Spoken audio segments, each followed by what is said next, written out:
আসসালামু আলাইকুম। ভালো আছেন সব? আমি আলহামদুলিল্লাহ ভালো আছি। তো আমরা সকালে গৃহিণীরা যারা আছি তারা ঘুম থেকে উঠিয়াও কিতা রান্তাম ও টেনশনে মাথাটা নষ্ট হয়ে যায়। তো আমি সকালে আজকে ঘুম থেকে উঠিয়া তো কিছু নুডলস বানাইলাম। তো আপনার লগে কই নুডলসটা শেয়ার করি। প্রথম আপনারা দেখাইছি ওইটা হইল কি নুডলস বিরিয়ানি।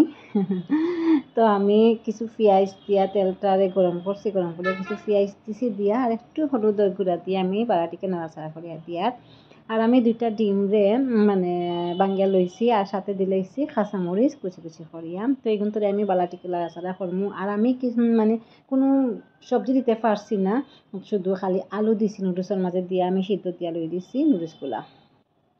তখন আমি নুডলসগুলা ডালিয়া আমি গুন্তরে বালাটিকে লাড়াচাড়া করিয়া দিমু। আর আপনারা যদি সবজি এড করেন তাহলে আরও খুবই ভালো হইব, কারণ আমার বাচ্চা কিন্তু সবজি খাইতে চাই না, তারপরে আমি দেই সব সময়।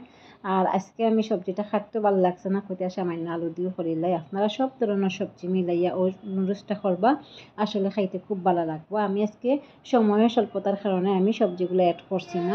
তো দেখো আমি ফার্স্টটা নুডলস দিছি, নুডলসের মাঝে আমি 3টা নুডলসর মানে কিতা দিছি ও 3টা নুডলসর মশলা দিয়ে আমি বালাটিকে লাড়াচাড়া করলাম। খালি আমি একটু লবণ দিছিলাম, এর লাগি আমি নুডলসগুলার 5টা নুডলসর 3টা প্যাকেট দিছি মশলা।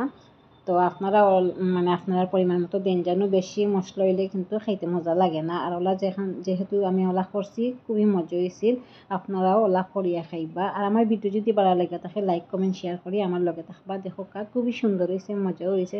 অল্প সময়ের মাঝে আমি তাড়াহুড়া করি নুডলসগুলা বানাইছি, কারণ প্রায় আজকে ঘুম থেকে উঠতেও দেরি হয়ে গেছে। এর লাগে আমি সহজে নুডলস রেসিপিটা আমি তৈরি করছি, এখন আপনার লগে শেয়ার করি। খুব সহজ রান্না, আপনারা ওলা সহজে নুডলস বিরিয়ানি বানাইয়া খাইবা আর আমার লাগি বেশি বেশি করে দোয়া করবা।